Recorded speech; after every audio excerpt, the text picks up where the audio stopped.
a few choices. I learned the voices died with me. When I was a child, I'd sit for hours. You are listening to the Walking Dead TV podcast. This is episode 183 for season 7, episode 5 of The Walking Dead, entitled Go Getters. I am Craig Demondo. Joined with me this evening, Mr. Richard Chub Toad Sheldon. Let us have a little talk with Jesus. And Mr. Jim Dietz. That's a real nice painting you got there. He was like enamored with that painting, right? He just loved it. It was kind of a badass painting. Yeah, it was pretty cool. So just the three amigos tonight, guys. Aaron and Daryl couldn't make it, but Aaron did send his Buster ratings and his review of #Passage as well. So we'll get to that a little bit later. Well, thank God. I'm sorry, wait. Hashtag Passage is brought to you by Taco Bell. Thank you. Presented by Taco Bell Live Moss. I did not put a corporate sponsor in there. Shame on me. Shame on me. Yum Brands will start coming after me. Okay, I apologize. If this corporate, if we don't all work for the corporate synergy, then how do we expect it to work for us? Jim, you're absolutely right, sir. I'm ashamed of myself. So this episode was directed by Darnell Martin, written by Channing Powell. Your initial thoughts, guys, before we jump into it? It was an episode. It was it was an episode. It was very middle of the road with a few special moments in it, and especially some little Easter egg hints or foreshadowing for us comic fans. At least I hope so. The way I read it. So, but for the most part, it was kind of just down the middle episode. Not bad, not great, but I liked all the Jesus stuff, and we definitely start to see the makings of a leader in Maggie. So, there is some differences there from what we read in the comics, and that's what I want to explore because it's very interesting. But overall, I wasn't blown away, but I enjoyed it. I'm glad they we always get The Walking Dead, these really impactful episodes, and pun intended, with Negan and stuff, and then we get these other episodes that are they kind of take the foot off the gas a little bit.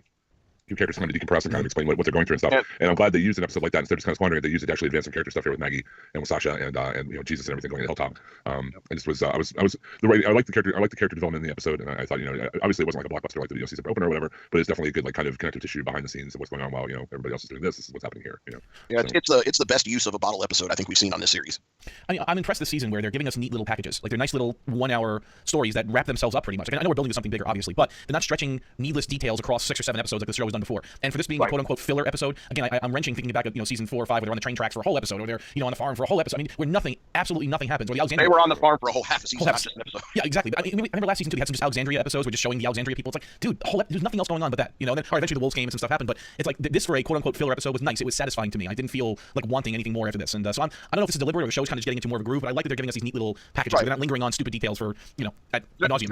They're going back to a classic serial storytelling process. And basically what that is we have our arc, which luckily they're not doing a whole season arc that's dragging out like what you're talking about that they've done in the past. But we have a clear arc, a clear storyline of the war against the saviors that's coming or whatever, with great foreshadowing and things going on. But each episode is its own thing. It's like you said, it's a package, and it's just a very nice way to tell a story. We get a story contained within the whole story, and that's just good television. And I'm kind of glad they went that way and not with a lot of the experimental stuff that they've done in the past, which has been hit or miss. Yeah. I also like that they took the focus off of Negan and Rick this episode. I mean, we didn't see Negan at all. We only saw Rick for a minute or two when he's saying goodbye to Michonne. And I think giving us a break from those characters for a little bit is a good idea, especially in this kind of episode where they're kind of getting their foot off the gas a little bit and kind of slowing down the storytelling just a minute to of course ramp things up for the season finale. But yeah, I mean, I don't really see it as a filler episode, more just like a character driven and connective tissue episode. Kind of keeping the plot and storyline together. And talk about characters. We've got some really interesting. If you think back now, we've got some interesting characters to deal with between this guy Gregory, Xander Berkeley, and Simon. Was named Stephen Ogg, I think his name is the actor. We've got some like a secondary or even tertiary characters that they can carry a story. I mean, Jesus. I mean, these are all they're not part of the main ensemble cast. I mean, if you want to say that the arcs are in the credits, maybe, but I mean, they're not part of our core group, but they're telling a story in their own way. And our core group is split up amongst these different towns. You got 2 of them over in the Kingdom. You got a couple of them over now in the Hilltop, and you got the main was left of them in Alexandria. But they can still carry a story. These are good actors. I really love that scene between Xander Berkeley and Ogg. Those two in that room together. It was just great acting. I just enjoyed it.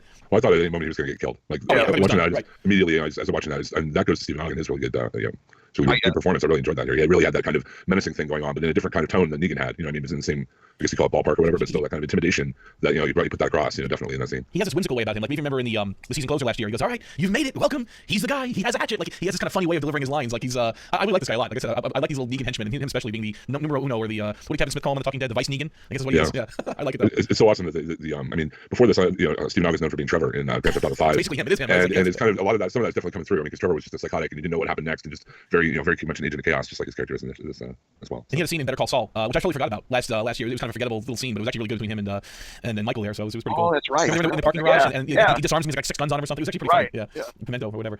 All right, so getting to The Walking Dead, let's just jump right into it. Cold open, we see Maggie opening her eyes, and she's focusing on some blue flowers that are in a vase in the room that she's in. Obviously, she made it to the Hilltop because Dr. Carson is there to explain to Maggie that she suffered from a mild separation of the uterus, I think, or something like that. He said, caused by maybe some trauma to her abdomen. And that made me think for a second. Did she get injured in that fight with the wolves? Is that what happened? Is that where she got hit? I mean, so far back now. It could be any of those. I mean, it could be any trauma in the past few months. I mean, pick a fight. It could have been any of those times. That's true. So she had some trauma there. If I remember though, it just seemed like she got overstressed, and that caused some issues, but it could have been from inflammation of different attacks and things like that. But that attack happened over several episodes. It's hard to remember where she got injured, and maybe she was stuck in the tower for a while and she got down. I don't know. So I have to go back and watch it. But either way, she had some kind of injury, or like you said, perhaps stress that made her pregnancy be complicated there, and she was bleeding. And she questions the doctor whether she lost the baby, and the doctor said no, the baby's healthy, and even put a little sonogram monitor on it so you can hear the fetal heartbeat. And but he suggested, however, that I'd like you to remain here until you come to term. That way she can be close in case something else happens. Sounds pretty reasonable. Yeah. Now I don't know if I'm wrong for this or if I'm the only one that did this, but for just a brief second in my mind, when he put the sonogram onto her to hear the baby, I just thought it'd be hilarious if all we heard was brains. Like if his dad was trying to claw his way out of her or something. Yeah. Right. I don't know. I guess I'm just messed up in the head. I guess you are. Outside, we see Sasha sitting down. She's eating an apple. Maggie then walks out to see her. Maggie wants to know where the bodies of Abe and Glenn are buried. Sasha takes Maggie to the gravesite, which is behind some buildings, looks like, but near the fence, so kind of just out of the way a little bit at the hilltop there. Sasha reaches inside her pocket and gets Glenn to watch and hands it to Maggie, and then jokes that Abraham only had one cigar in him. That's the only thing he was carrying around. Maggie tells Sasha about the doctor's suggestion that she stays put until the baby comes to term, and Sasha says, yeah, okay, if that's what it takes, I'm here with you. We're staying put. Next, we see Jesus coming into the scene, bringing some fresh cut flowers to the graves. How nice of him. He also confesses to furnishing the blue flowers in Maggie's room, saying that he read a book somewhere saying that they promote healing. Very nice, very thoughtful Jesus. Well, he is Jesus after all. He's a thoughtful Jesus, though. Yes, he's taking care of his peeps. And he knows how to drop kick. Yes, he does. I love the kung fu. I love it. It's a kung fu, Krav Maga, whatever it is. He got some kind of unique style. I love it. Like, we'll get to it when the fight scene comes, but what is doing like a flying kick to a zombie going to really do? I mean, I don't know. It still looks cool, though. I love It to looks see cool. it. That's what it does. That's all you need. It looks cool. Yeah. So Gregory then strolls onto the scene, visibly agitated, as he usually is. He's Douche. Oh, yeah. sorry. Let me say something. I cannot stand this douchebag coward of an asshole that is just and the more frustrated and I wanted to punch him, the more I was like, this actor is fantastic. He's awesome. He always plays that kind of character, though. Think about all the stuff he's been in for the last 30 years. He's been in TV, movies. He always plays that kind of character, right? So it's like He reminds me of like William Atherton from Ghostbusters. I mean, that's true. This man has no dick. That guy. I mean, he always his entire like thing was playing that kind of guy. You know, Weasley. Yeah. So well, he just looked like a weasel because wasn't he the television reporter guy in Die Hard also? He was. Yep. Yeah, he was on. Yep, He's yep. so much. You can look through all 80s, 90s television. He's been in everything. He's been like Real 24. Genius. Yeah, you name the show. He's been on there, right? It's like Same thing. Real genius. Yeah. yeah. So he's glad that Marcia is on her feet and they now have to go. It's like, thank you, I'm glad you're feeling better. You have to go. He said that he thought their deal was for the group to take out Negan's crew. And Maggie explained that look, they did take him out, but it was only turns out to be one of his outposts. Actually, he's got hundreds of people. Maggie then says that the doctor suggests that she should stay, but Greg says that the doctor does not have the authority to make that kind of decision. He's getting more flustered. Then he starts to tell Sasha to stay away from Maggie and focus on her work here at the hilltop. And Gregory is annoyed that there are two graves there, insisting that we don't bury these dead, we burn them. But Jesus then tells Greg, hey, look, that's Sasha. She doesn't live here. She's from Alexandria, just like Maggie. This guy's so confused. He thought Sasha was one of his. There aren't that many people at the hilltop that he should not be remembering names. I mean, what a dick! The only guy's name he does remember is Jesus. So. That's the only one, right? He calls Rick Rich, I think. Yeah. Oh, everyone loves And him. later on in the episode, he's like, who the hell is Sasha? Right, exactly. Who the hell is Like, Sasha? After they introduce him to him here, you know. Amazing. So again, Greg says that they have to go. He said that they didn't live up to their end of the deal, and if the saviors come and find them here and these graves apparently, they'll think that he colluded with these people. And Maggie reminds him that, well, yeah, we kind of did collude. Either way, Greg wants plausible deniability. And Jesus says it's not safe to leave during the day. They should rest and then leave maybe tomorrow morning instead. Greg agrees to let them stay the night. Even suggests that Jesus leave with them. He's even mad at Jesus right now, saying, hey, you want to go with them, go. And says that the matter is settled. Then Sasha, as Greg is walking away, says, well, no, it's not settled. Maggie's pregnant. And Greg says, well, that's her mistake. And then just kind of trots off. Douche move. So back to Alexandria. Carl is playing some darts, but missing. You know what? Hold on. Yes. Carl's hair, man. It's getting out of control. Yeah. It's like a spirit. Can I Like say that for a season. minute? Look, if you can see me, I know this podcast is just an audio medium. Yes. But if you can see me, I'm shaking my head. I'm SMH. Carl's hair, okay? It's Carl's just hair. Come on, man. too much, Carl, huh? please. You're not in the Quiet Riot cover band in the '80s, all right? Well, it looks like he hasn't cut it since like 4 seasons ago. Like that's just natural growth, like 5 years, right? After that is. You're not roadieing for My Chemical Romance, okay? Please. Cut your hair, dude. Come on. At least tie it back or do something. I mean, sorry. Well, Daryl's in the same boat. And you can really see his face anymore, right? It's like it's covering him too. I mean, You know, usually like on DCTV podcast, or my co-host Jerry points these kind of things out. yes. But I have to say, Carl, the hair. Come on, man. So besides his hair getting away, yeah. Well, I thought it. Maybe he was doing it to kind of cover his eye hole thing, but I'm with Jim. It's out of control. You're not in the Bay City Rollers, please. I think the actor probably, or the producers. R-D-A-Y. I think he decided, look, I mean, let's just let this kid's hair grow and not cut it for a couple of years. Like that's what they're basically doing here, right? I mean, Do something with it. I mean, look at Jesus. He has nice long hair, and it looks good. he needs a little trim. He needs a trim. He needs a little touch up. He's coffee. Like, it looks like he's like half feathered it and half didn't, and like the kind of little spurts sticking out from his ears. Jim, it's hard to find a good volumizer when you're in the zombie apocalypse. That's all I'm saying. Just cut it out, man. Just tie cut it back something, anything. But I can see a little ponytail. Actually, that'd be pretty cool. A little ponytail. Coral. Carl doesn't need to be sensitive ponytail guy. No. Coral, please. So Coral is playing darts with his long hair, but missing the board terribly. Like he just keeps missing to the left really bad with those darts. And I guess they're trying to show maybe he's got problems with depth perception or something because of the losing the eye. I'm assuming. You think? Yeah. But here's the thing: Carl was a pretty good marksman before all that and everything. He had built up to becoming pretty good. I'm just saying, after the first 3 or 4, you would think that he would be like, okay, I think I'm aiming right, and he would adjust. You know what I'm saying? Right. It's weird that he kept missing. Yeah, that was a little strange. I guess The Walking Dead is, known for throwing things on the head or on the nose, and that's exactly what they did here. Okay, he keeps missing. We get it. His aim is off. All right, we got it. So Rick is talking to him and insisting that Carl joins them for a supply run, saying, look, we need you. We're going to get out there and get some supplies. But Carl's being stubborn. He doesn't really want to go. And Michonne is also apparently staying behind from this run. On the way out, though, Rick tries to give Michonne a little peck on the cheek, but she kind of slows him down, gives him a very nice, passionate kiss on the lips, and Rick simply says thank you and then leaves and gives her a radio or something so they can stay in touch. But I thought that was actually pretty nice, like that Michonne really still, even though Rick is somewhat broken, and she may not even agree with him at this point of what he's choosing to do and being subservient to Negan and whatever, she still loves this guy. And that was a nice scene. I just hope it's not a kiss goodbye. Like, that was what I was worried about. Like, I hope this is not the end, because I kind of like this little romance between the two of them. I mean, she says as much. In the next scene with Carl. Carl's like, you really along on the same with Negan or whatever. And she goes, even if I don't agree with him, your father, I'm still with him. And Yeah. So I mean, she's kind of alluding to the fact that maybe she's saying, kind of setting her sights on, going against the saviors as well. Okay, it could be. So I mean, she left. We don't know where she went to when she leaves the house here. So Carl then asks why Michonne didn't go with Rick. This is before she leaves. And Michonne says that she has some things to work out on her own. Carl insists that Rick is wrong. I guess he's implying he's wrong for being subservient to Negan. Like they shouldn't be doing this stuff. And Michonne almost agrees, but like you said, says that Rick might still be right, and we have to give it a chance. And then she just leaves Carl alone in the house. And then out the window, Carl's looking out the window, sees Enid scaling the wall again, like she always is, trying to escape the place. Once again, to leave the community. He then runs out and confronts her. He says that she says that she wants to go see Maggie. Carl says, okay, but it's a long way to the hilltop, and I'm not going to save you anymore. He's tired of running after her, which I can't blame him. How many times has he done it already, trying to save her from running away? She's a little mad at him still for locking her up in the armory. I guess when all the action was going down. But yeah, and then he made it back alive when Glenn did not. She did apologize though that he had to watch it. Like, I'm sorry you had to watch it. And Carl said, I'm not sorry. So setting up a little something for later there. At the hilltop, Jesus is letting the two ladies stay at his trailer. I guess that was his trailer, right? Or was that just a guest trailer? I don't know. It seems like it was his place, but who knows? Sasha questions why he isn't the leader instead of Gregory. He says that he just isn't a leader. It's not his thing. He says he just tries to help. That's not me, man.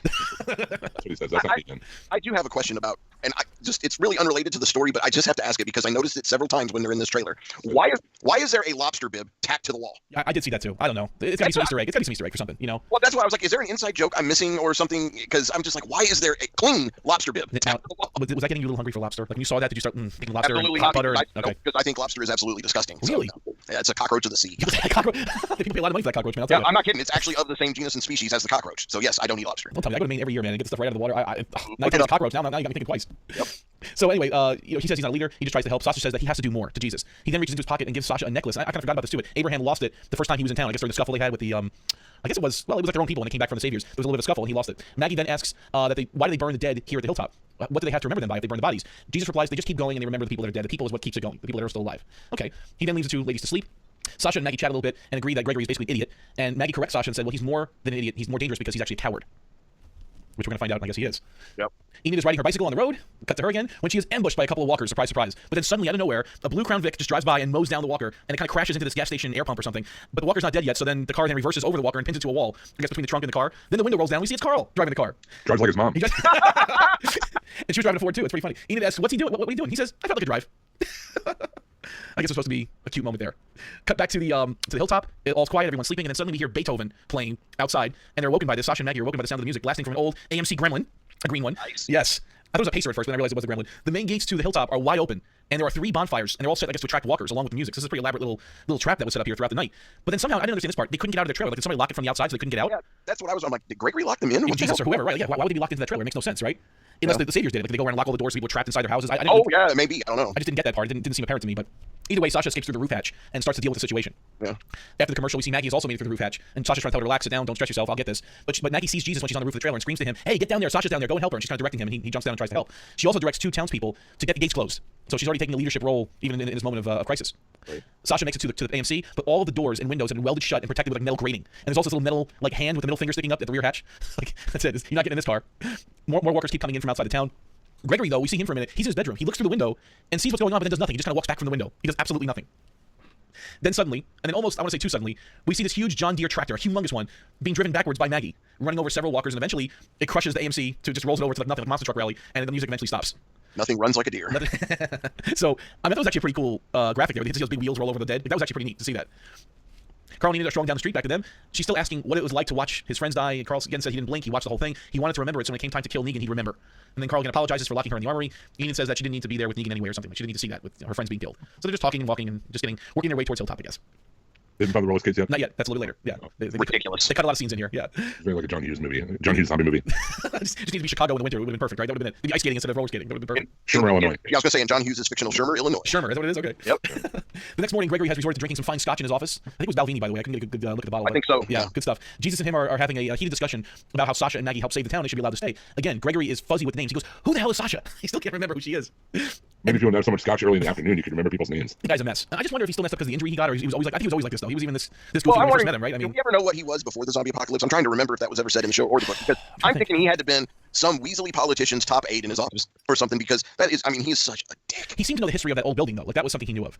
Yeah. Right? Remember that when he was showing Rick around the place back to that episode? He had to be a politician or near politicians of some type. Yeah. So, I don't know, he's a scumbag. He's a scumbag. So then Sasha and Maggie actually come in the room, and Sasha asks directly what they can do to make this deal work. She's like, look, we want to stay. What do you want? Let's just get this over with. What can we do? He starts to like intimate that, hey, maybe the two of us together, we can, privately come up with some kind of something, when Maggie just snarls, go to hell. Gregory is now personally insulted and says that, he was going to give him some fruit preserves from Mrs. Caitlin, although Jesus corrects him again, says it's Mrs. Maitland. So he can't even get his own townspeople's names right. But now they're getting no preserves and they have to go home. They get nothing. No soup for you. Then we see through the window, right through the open fence, I guess they didn't get the gate fixed or whatever, the Saviors appear in a convoy of pickup trucks as they usually do, a bunch of henchmen strolling in on foot in the trucks, whatever. And then Greg tells Jesus to hide the 2 girls in the closet. I guess he's motioning towards the closet that was in the hallway. Mm-hmm. Back to Carl and Enid, they're strolling on the road. Carl finds a bag on the side of the road with 2 pairs of old school roller skates. And that happened to perfectly fit the both of them. Listen, come on. Well, these things happen, man. Sometimes it's meant to be. And they now share a zombie apocalypse romantic moments, even a little musical montage. They're skating down the road together. That's right. They're holding hands and they're skipping down the road. Which actually, it's not a bad way to go. I mean, skateboard or roller skates, it would be, it's better than walking, right? I mean, You're in the zombie apocalypse. They pop out left and right. You know there are hundreds of quote saviors looking to kill you. and you're skating down the street, right? You are in the most possible immobile things for a quick getaway you could possibly have, unless you're at the top of a hill with a smooth ride down. What the hell? I mean, I get it that they're kids, but Carl is smarter than that. Although I don't know. I mean, he's 16, 17 years old. Those hormones are raging, so who knows? He's aging quick. Let's put it that way. I mean, like in the book, he's still a younger kid. Like he's still only 12 or 13, right? Now he's Chandler was 11 when he started the show. He's now 17. Exactly. So it's moving faster than the show can keep up with. Yeah. Interesting fact: him and I share a birthday. No kidding. The day he was born is also the day that I had my gallbladder removed. Very interesting. I thought you said that was an interesting fact. It's interesting to me, Jim. To me. So back to the hilltop. Greg opens the door to his home for the Saviors, which are now coming to the house. He invites them in. Simon, who again we found out was Negan's right-hand man, aka Trevor from GTA 5, says that they need to talk and they should talk alone in the study. They got some things to discuss, and he wants to see that painting he's heard so much about. So when they're in there, he says that he doesn't know if Gregory's heard, but that his brothers and sisters in arms and in operation have been removed from the field of play. Like he talks in this kind of elaborate way. I think Gregory strokes his beard, saying, "Oh, I don't know what you're talking about." Inside the office, Simon is now mesmerized by that famous painting on the wall. And Gregory leans over and says, "Hey, you know about last night? You know, we got the message. Message received loud and clear." And Simon goes, "Really? What was the message? Since you heard it loud and clear." And Gregory says, "Well, you guys are in charge." Simon says last night, he says that last night they worked their asses off, meaning the Saviors, to provide an example of their skills. Simon said the other guys that Greg used to deal with, meaning the ones that Rick slaughtered in the compound, got a little soft. They got a little spoiled, and that's what got them butchered. He continues to say that the people who killed them, meaning Rick's group, are now working for them now, and that they're a real good bunch of go-getters. Wow. Yeah. So it makes me wonder, like, I mean, Simon obviously knows that somebody ratted out where that compound was, right? I mean, they must suspect it's Greg. We thought Greg was going to get it in the scene, right? We even said so much. But, I mean, didn't someone try to kill Greg during the first visit to the hilltop? Like, I'm surprised Greg is still breathing at this point. I just don't get it. Like the way he was playing that character Simon, just that menace and that kind of intimidation or whatever, that made me think that any moment now he would just go, "Oh, and by the way," and then just blow his brains out. Yeah, I thought that was coming. I really did, or just stab him or something. I knew something was going to come. But well, when he mentioned that we were going to come in and save you from the zombies that did, but you did it all yourself, that tells me they were watching. So I was expecting him to say something along the lines of, eventually go, "Oh, by the way, where's the lady that was driving the tractor?" and then shoot him then or something, because I thought that was going to come up. Right. They were so in control of that situation with that they set up that trap that you're right. They should be have some observers watching the whole thing, but who knows? So Greg asked Simon to tell Negan that he'll play ball, but Simon laughs and says there's no need for that because from now on just think of me as Negan. So I guess Simon is now going to be his handler, or the handler of the hilltop. Simon then asks if there's anything else he should know, any quote hitches in the giddy up. Greg thinks for a few moments and he's stroking his beard. He smiles and then he nods and he says, "You know what? Actually, there is." And then he leads Simon to the closet where he thinks the two girls are. And then Jesus is looking at him, glaring at him now because they're out in the hallway, and he squints his eyes. But then Greg opens the closet. But instead of the girls being in there, all there is his case of scotch that he was stashing for himself, I guess. Simon then says, "Oh, whoa, I hate scotch. I prefer gin, but Negan will love it." He then says, "You don't mind if I just give it to him and said it's on me, right? It's not a gift from you. It's from me. I want the headline on this one." Greg shoots Jesus a nasty look, and Jesus just smirks at him from across the room. Like, "Gotcha, sucker." So basically, at this point, Greg was going to give up the two girls. Yeah, he's a douche. Totally. Simon is now rounding up the troops to go through the town and take half, and he says only half of everything that they own. On the way out, though, he asks Greg to kneel before him. Just one last thing. He wants a good kneel out of him. Greg seems dazed at first, but then says excuse me, but eventually he does kneel. Simon leans in and says, "That's a solid kneel, Gregory. Remember that for next time." This was another point I thought he was going to kill him. Like right there, Simon was kneeling, right? Yeah. Right. Now, is this where we had this commercial break for hashtag passage presented by Taco Bell? Actually, it definitely is. So at this point, we are at that point, folks. The highlight of most of you think of this podcast. We are at hashtag passage, Fear the Walking Dead, hashtag passage brought to you by Taco Bell. Now again, Aaron is Liv Moss. But Aaron's not with us. However, he wrote in his titillating analysis. On the back of the Cholito wrapper. Hold on, wait. Yes. Hold on. I got to get just on the very edge of my seat here. All right, I'm ready. Oh, you can definitely sit back. So, Jim, do you have it in front of you? Can you read Aaron's thoughts? Okay, great. Aaron's synopsis of Fear the Walking Dead, hashtag passage presented by Taco Bell, Liv Moss. And he wrote all that, by the way. He wrote that exact thing. Yes. I'm reading it verbatim as he wrote it. I would not edit the other day into it. Guys, this week's Fear the Walking Dead, hashtag passage presented by Taco Bell, Liv Moss, was insane. First off, we start with Night Girl and Panicked Woman cutting their way through a fence and making their way into an abandoned, seemingly dangerous area. Then Fear the Walking Dead, hashtag passage presented by Taco Bell, Liv Moss, really starts to wrap up. While looking around, a construction worker Walker, a CWW. Oh, so he's union. He's part of CWW. Okay, got it. Yeah. So, on a chain leash, attacks the ladies. Knife Girl hands her knife to Panicked Woman and lets her go after the Walker. She hesitates and doesn't know how to handle it. Then, in an unprecedented move for Fear the Walking Dead, hashtag passage presented by Taco Bell, Liv Moss, a random gunshot takes out the Walker. The women look on and see something to be continued. Oh, did you fall off your seat, Chubb? Are you still there? I'm hanging on. Barely, but I'm hanging on. Wow. That was so exciting. On the back of my neck for standing up as I read that. So. I've got goosebumps. I'm telling you. The socks are thrilling right off my feet. Listen, for those of you that don't watch Fear the Walking Dead, this is kind of the stuff you're missing. All right, we had Flight 462. That was a whole epic saga of an air flight that just didn't make it well, and now you got this. I mean, Liv Moss, guys. So that was Fear the Walking Dead, our recap of the week's Fear the Walking Dead, hashtag passage presented by Taco Bell, Liv Moss. Jim, thank you for handling that so professionally in Aaron's absence, because we know this is like the highlight of the program, at least for him. I expect my burrito in the mail. At least not the El Grande or something. Yeah, did you want mild or fire sauce with that? I want the volcano sauce. Do they have volcano? They still have that anymore? They got rid of lava sauce, didn't they? I have no idea. Oh, okay. I haven't eaten Taco Bell in years. We were talking before this podcast. We're going to do a fast food podcast, I think, because we were debating 11 herbs and spices and some of the stuff in KFC. So I think eventually, stay tuned for that, folks. We're going to surprise you with that one of these days. But anyway, getting back to The Walking Dead, Carl and Enid finally made it to the hilltop, and they see the Saviors cleaning them out, same way they did Alexandria just an episode ago. Carl remarks though he doesn't think Negan is here because he doesn't see that same black truck that he was in last time. Enid then realizes that Carl wasn't just taking a drive or even trying to save her, but Carl was actually out there looking for revenge on the Saviors. And he says he can't let them get away with this, Carl says. He asks for her to come with him to avenge the deaths of his friends, but she says that even if he did it, how would he make it back? They share kind of this nice little kiss, a little teenage love there. Enid begs him not to go, but Carl is determined. Enid then decides to go and just sneak into the hilltop, and that's what she does. in Gregory's bedroom. Jesus lets the two ladies out of the closet, so they put her in a different closet. Gregory storms in fuming. Jesus said, "Hey man, you said to put him in the closet. You didn't say which one." Greg is still mad about the deal that they made with Rich, aka Rick, and the Alexandrians. And it went sideways. Maggie tries to speak up, but he tells her, "Hold on a minute, dear." So again, doesn't call her by her name, calls her something else besides Maggie. Jesus finally takes charge a bit and says that Maggie and Sasha are not leaving, and that if Greg doesn't like it, he'll tell the whole town about his deal to try to take out the Saviors. So much for your plausible deniability. Greg just smiles and says, "What now? So you're in charge?" Jesus replies, "No, no, no. But if anything, you're not going to be in charge either. And we can all live together like one big, happy, dysfunctional family." That's a cute line. Exactly. Gregory then approaches Maggie, and she takes a nice swing at him, just a full backhand, and then boom, right across the chin, lands a punch square in his jaw, and she then proceeds to remove her father's watch from his pants. He said it was a nice watch, shouldn't let it stay outside. Maggie says to get her name right since she's going to be living there. It isn't Dear, it isn't Honey, it isn't Sweetie, and it isn't Marcia. It's Maggie Rhee. So there. Yep. Later, I love that scene. That was a great scene. And, I mean, it's in the comic. It was Rick that punches him, but it just, man, I just love her reaction and the line she delivers. It's really good. It's good. Yeah, I don't think he's gonna forget her name again. So later, Jesus explains that Gregory was in charge when he got there. It's him talking to the two ladies now. He didn't agree with him, but couldn't imagine anyone else leading the group until now. Maggie then heads back to her trailer. Sasha asks Jesus to find out exactly where Negan lives, saying, "Look, these trucks are going to go to Negan. Why don't you see what you can do?" She asks him to keep it between them. Don't involve Maggie. Jesus says he doesn't like that, but Sasha says, "You know what? I don't either. But this is what we have to do." So Maggie goes back to the gravesite and finds Enid there, and she placed her 3 green balloons on top of one of the gravesites. Maggie was going to place the watch, it seems like, back on the grave, but then when she sees Enid, she actually keeps it. She doesn't put it back on the dirt. Back inside the trailer, Enid is making some dinner, which looks like a little ragu and bread. I think that's all they have. It's kind of scarce pickings over there. And then Sasha arrives. Enid was saying how she heard about how Maggie ran over the car and the zombies with the tractor. Maggie says, "Yeah, I've done it once before. I had an old boyfriend in high school, and he had some Camaro and I ended up running it over." It used to be a Camaro or something, she said. Don't mess with the farmer's daughter, guys. That's all I have to tell you. Yep. Hey, that was a nice Camaro. Hey, that's right. Yep, I would say it was a bitchin' Camaro. Was it an IROC? She took it out? That was the Sure. So at that moment, Maggie then hands over the watch to Enid, saying that they don't need anything else to remember Glenn and Abraham by. They have their memories, and that'll be enough. So now Enid has the watch, which is kind of interesting because I was thinking that Maggie would hold on to it until the child came. Right, yeah. Which maybe she'll get it back. Who knows? I mean, Enid won't, not spoiling anything. I don't know, but maybe she will get that watch back before long. We see Negan's truck being loaded by the Saviors. It starts to drive away, and then Jesus kind of jumps into the back. It's got like an open back truck with this little flaps or whatever, and he finds a case of scotch and drinks a bit of it, and then dumps out the rest. And then we see Carl hiding also in the truck behind some boxes, and he says, "Hey," to Jesus, and Jesus kind of has this nice little smirk, like, "Oh, we're gonna get some fun right now." So and that's I had a little smirk too because I think this is setting up a storyline from the book that I very much am looking forward to. So. They're definitely chewing through a lot of the comic book material, like in short order. They're moving through, and they're moving through it very faithfully too. I would have to say. I mean, like you said, maybe switching a character or two around here or there, but all the points they're trying to hit, they're definitely hitting, and it seems like they're going that way. So, wow, and that is the end of the episode. So, before we get to our illustrious Buster ratings, we can have a quick word from our sponsor.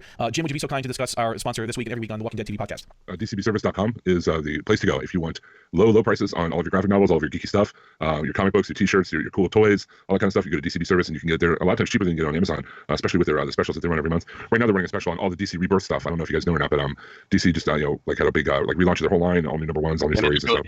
And all the DC trades with the Rebirth collected editions are 50% off this month. Again, cheaper than you can get them on Amazon. They also have bundles of the actual books that are also 50% off. So if you want to jump into the DC thing, also Gerard Way from My Chemical Romance, he has like a comic book line. He's kind of relaunched this Vertigo line called Young Animal, and it's been getting a lot of really good press recently. Those are all 50% off as well. Wow. All the bundles of those, and we have some really cool.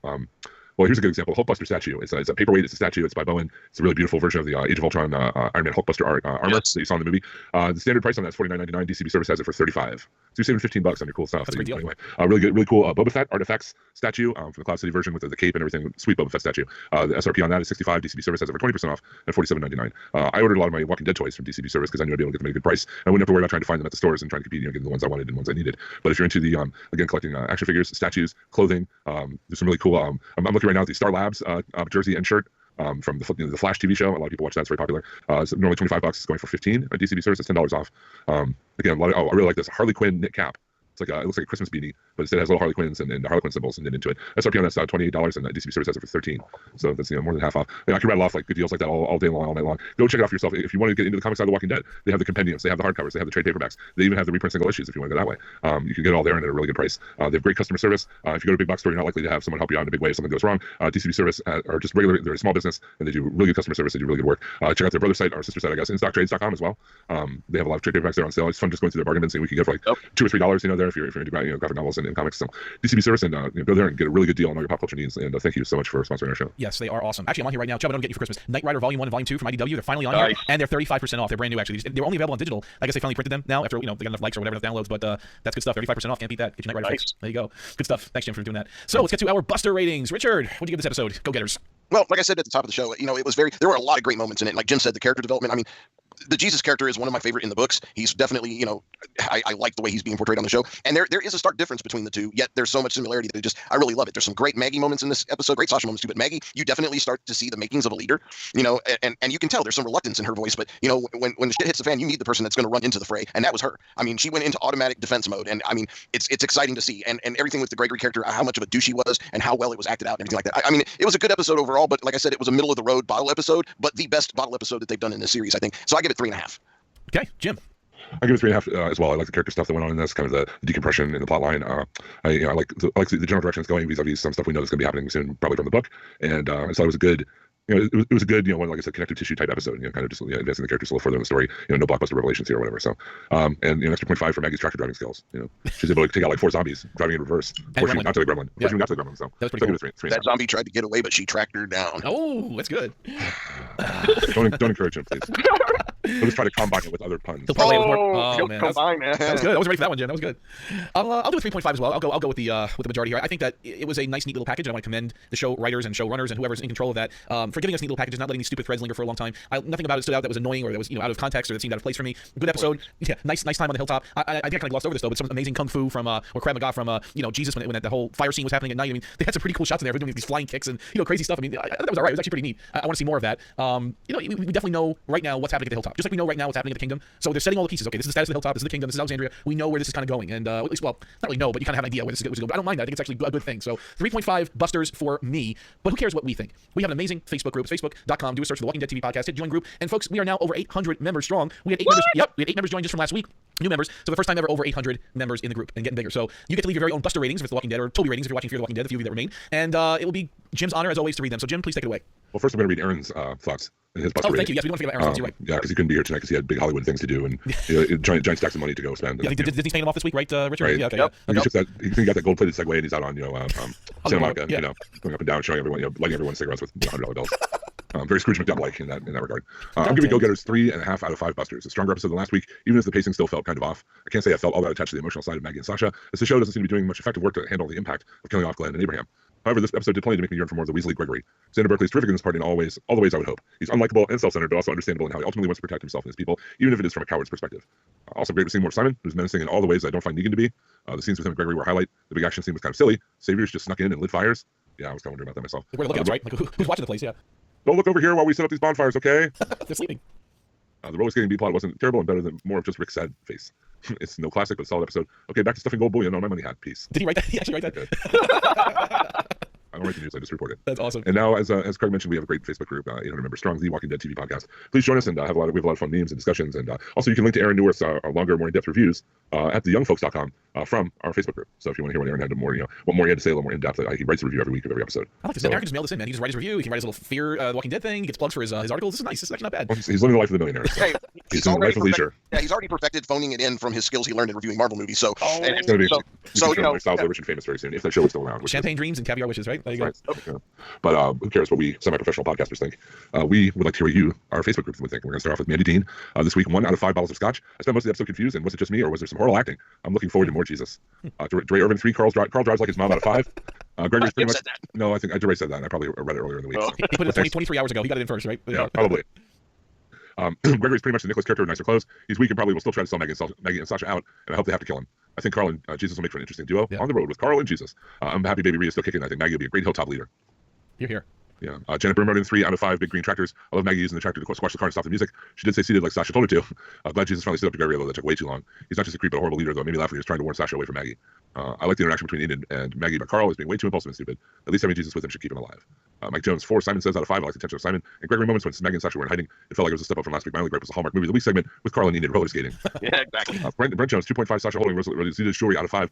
Glad we finally got to see what happened to Glenn and Abe's remains. Disappointed in the lack of mourning by the ladies, but I guess they've both been through so much loss already. I wrote like 3 Jesus saving Carl jokes and then deleted them. I don't want to offend anyone. Hopefully Jesus takes the wheel on the 3 mission. Nice self-censoring there, Brent. We like that. Yeah, but he stuck it in there under the line. So that's pretty sneaky, dude. I see what you did there. Johnny Stower 3.75. My name is Johnny, not Joey, out of 5. I think you said Joey last week. That's probably why he wrote that. Did I? I'm sorry, it's Johnny. It's Johnny 5. Johnny Stower. Johnny 5. Johnny Stower. Hey, I got it right this time. A good episode. I liked how it focused on 2 different plots this time, Carl and Enid and the hilltop. The roller skating was dumb, though. I was hoping walkers would attack, not stagnant like the rest of the episodes of the season have been. Gregory's so full of shit, his eyes should be brown. Hopefully a solid episode next week is coming. How about the little Fear of the Walking Dead? The suspense is killing me. Ugh. Yeah, well, it's a powerful thing, the hashtag passages presented by Taco Bell. Get some Taco Bell, Johnny. You'll feel a lot better. It washes it down a lot nicer there. Yeah. Live Moss. Live Moss. Your Baja Blast and your Queso Lupa. You'll be in good shape. I'm sorry, you might have to edit here. My computer's doing weird stuff. Okay, Mary Charkacchia, 3.5. Green Gremlins giving you the bird out of 5. I did like that. That was a nice set piece. Other than last week, lots of more tender moments in the episode. Maggie at the graves, Enid putting balloons on the marker. I'll be at the wrong one, and the passing on of the watch. Not a big fan of the roller skating bit, but I get it. They're young and it's better than walking. Something was off, though. Can't pinpoint whether it's acting or certain parts or the dialogue. Looking forward to Jesus and Carl's adventure in the Sanctuary. Yeah, it should be fun. Yeah. Harold Turk, 2 roller girl scenes for Boogie Nights out of 5. It was a filler episode, and all the texts are compelling. However, Simon and Gregory's interaction saved it from turning into complete garbage. Susan Monk, 3.75. Talks with Jesus out of 5. Someone please tell Maggie that climbing out of a roof and driving a tractor does not count as bed rest. Right. Yeah, good telling that to her. Yeah. Paul McCackern, 3 or 4 out of 5. Roller skating teens, although seemingly odd mix of characters, this really worked for me. Hilltop feels like the path through the Negan mess. I'm really happy we didn't have to deal with sad face Rick again for another episode. I agree. Gwendolyn Johnson, 3 out of 5. How is Enid going to find Hilltop? Dre Irvin offered perhaps a women's intuition. Ian Roswell, 3.75. Thank Jesus for a decent episode out of 5. Very well acted by all, and Gregory is portrayed excellently. Apart from silly roller skating bit, Carl and Ian stuff was great. Keep this up, good work. Ian Timms, 3 out of 5. Who likes rhubarb anyway? Another ingredient for the Walking Dead cookbook. You see, Jim, there's demand for this cookbook. There's an audience, man. That's it. Carol's casseroles. Yep. And, Rhubarb pie is good. I do like rhubarb pie. I can go for that. Yeah. Little Baker Square, right? Do a little did rhubarb pie. you know that rhubarb can be poisonous if you don't prepare it the right way? No, I did not know that. I know it's like really red, but I didn't know it was actually poisonous. Wow. It can be. Wow. Carl Hooker, 3. Maggie for Hilltop Mayor Yard Signs out of 5. The Jesus Coral Road Show could replace Norman Reedus' show. I give my right eye to see the look on Negan's face when those two show up. Oh wait, sorry, Carl, too soon.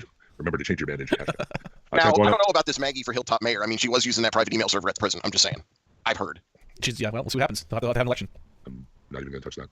Tan Bono, 3 or 2.75 roller skates out of 5. It was just okay. Pretty much the setup episode dragged a bit. I did tear up a little. The beginning scene with Maggie and Sasha by the graves. Katie Levesque, 3.75 ugly green cars. Maggie, Sasha, and Jesus were the best part of the episode. Love the Maggie moments. Monster tractor car crash was great, and bitch slapping Gregory was super. All this time later, and Carl has still not learned to stay in the house. Good one. Now he is stealing cars too. Carl. He is going down a slippery slope there. Looking forward to seeing what happens to him and Jesus in future episodes. Pamela Burton, 4 out of 5. I really like this episode. I know it was set up, but it was enjoyable to watch. I love the friendship between Maggie and Sasha, and I love seeing Jesus work with them. Richard Chopper Cherry Charrington, 4. I heard bad reviews for this episode, but actually quite enjoyed it out of 5. The scene with Gregory and Simon was nice and tense, but whenever I hear Simon speak, all I can think of is Trevor out of GTA. I can't tell you, Richard. You went the facial hair and stuff. I'm looking forward to see where the Carl Jesus heading to the Sanctuary plays out. Michael Santana, 4. Sunday. Monster Tractor Rally is out of 5. Love. If you're not there, you better be dead. We're in jail. We'll give you the whole seat, but you only need the edge.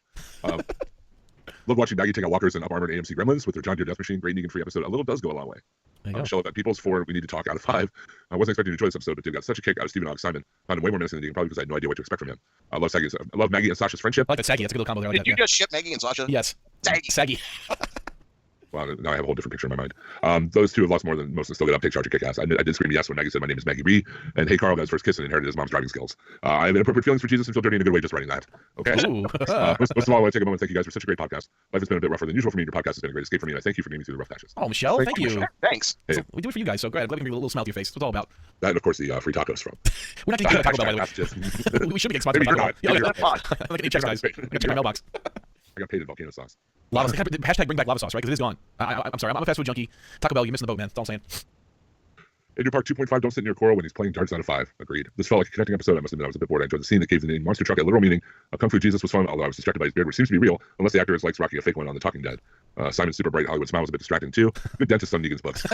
Also, the chances of finding 2 pairs of roller skates that fit exactly. You said that. Yes, exactly. Yeah. Anyone would think we're on Easy Street. Much to my chagrin, has been an earworm bouncing around my skull for the past 2 weeks. You singing it, Richard? You singing it? No, that's enough. Rob Cook, 3.5. Don't call me Marge out of 5. You can certainly see Maggie moving into the mayoral role by mid-season. Gregory's an awful person, but still good to watch. I'm not sure how Carl is going to go about killing Negan, but by the looks of those dart skills, he's not going to be with knife throwing. Right. And Jason Cluett, 3.5 piles of giant sandwiches out of 5. I love the Gregory Simon interaction. Plus a whole heap of Ninja Jesus action. Love the Ninja Jesus. That was good stuff. And if you'd like to join the discussion and the fun on the group, it's the Walking Dead TV podcast group on the Facebook. Please come join us. Yes, like I said, 804 members strong. So yeah, just go to Facebook, join the group, we'll get you in very quickly. You can leave your very own Buster ratings if you like every week, and it definitely makes the show even that much more fun. So guys, any final thoughts on this episode? I know we're looking at the previews of next week's episode. Looks like it's going to be kind of a Tara Heath episode, at least to a certain extent. But any final thoughts on this one? No, I think that we pretty much said everything we thought, and I kind of like the way they're done. Some of the episodes seem too crowded because they seem like they have to show what's happening with every member of the cast, at some point in the episode. And I like these that kind of focus on just some groups of the cast to kind of give them a chance to really, identify the characters and stuff. So. And there was a little bit of an AD thing going, right? We did see Carl Needham, and we did see even Rick a little bit in the beginning, so I didn't mind that. I can deal with a little bit of going from here to there. That's fine with me. I had a question regarding that too, just a technical behind the scenes kind of question. So I read Andy Lincoln gets paid $90,000 per episode, right? Now is that they just take a total amount they're paying him and divide that by 16, or is that just the episodes he's in? And his 2 seconds in this episode was that did he get $90,000 for just that? I'm going to assume yes, because how do you know what the scripts are going to be? Like when you sign his contract at the beginning of the year, you don't know how many he's going to be and how many he's not, right? So. I'm just saying, I'd like to make $90,000 for work in 3 minutes. He needs to give his sweatlands a break after the last couple weeks. Yes. He'll say, you tried not sweating in the Georgia heat like we work in every day. It's like, he does have that sweat thing going on. I always wonder if he sprayed his face or something like that. If they actually put it in his hair and made it look drippy. Like, or is that just him? Is that just Lincoln's sweat The funny thing is, mostly his scene was in this episode was kissing Michonne too, so he got paid pretty much for just, making out with a beautiful woman. Yeah. Brown chicken, brown cow, right, Richard? Come on. That's it. Yeah. Okay, that's enough of that. That's enough of that. Oh, great. So we'll be back again next week. But before we do, where can our listeners listen to our lovely voices when we're not talking The Walking Dead? Richard, how about you? Well, I'm on HHWLOD Network on the DC TV podcast, which we cross over with Daryl Taylor on the Taylor Network of podcasts. It's myself, Jim, Daryl, and our friend Jerry, and we talk about all the DC television shows each week. And there's a lot of them each week. So it's a lot of TV you gotta watch. You gotta watch all those DC shows, plus The Walking Dead. I mean, it's a tough job, but someone's got to do The it. things we do for you, really. Yep. Yeah. And you can follow me on the Twitters and Instagrams and all that at Chutoad01. Excellent. Jim? As you mentioned, I'm the producer of the DC TV podcast that we're on HHWLD.com. Also over at Taylor Network podcast, I'm on a show called Nothing's On with Johnny Salvo and Daryl, where we talk about movies and TV on a more general basis. You can check me out there. You can follow me on Twitter at Yoda Jones. And yeah, that's about it. Yes, and if you want to listen to my lovely voice, I'm hosting the Auto Chat Show, autochatshow.com, facebook.com/Auto Chat Show. Me and my co-host Eddie and various guests review new cars, discuss cars and pop culture, whatever else goes through our brains at that moment. Pick over the remains of motor news. We actually got the new 2017 RAV4 got delivered today, so I'm working on that one. We had the Mitsubishi Evolution Final Edition, so if you're interested in hearing about that, that'll be in an upcoming episode, probably the next 2 weeks or so. We'll get into that one. And we've got the Kia Cadenza coming as well, so stay tuned for a lot of new car reviews if you're interested in that kind of thing. So we'll let Jim finish this episode out. Jim. When there's no more room in hell in the dead walk the earth, remember, we're going to turn Hilltop into a giant mud pit. Sunday! The big wheels with the big deals at the Metrobus. I love it. Thanks, folks. Take care. They were farm kids way down in Dixie, been in high school in the 60s. Everyone knew it was love from the start. But July and midnight hour, they climbed up on the water tower, stood on the rail and painted a 10-foot heart. And John Deere Green, on a hot summer night, he wrote Billy Bob Love Charlie. And Better Street was high, and the hook said that he shouldn't use red, but he looked good to Charlie. John Deere Green. They settled down on 80 acres. So, Jim, we have an important question for you. Okay. Okay, this is very important. Now, we know that KFC has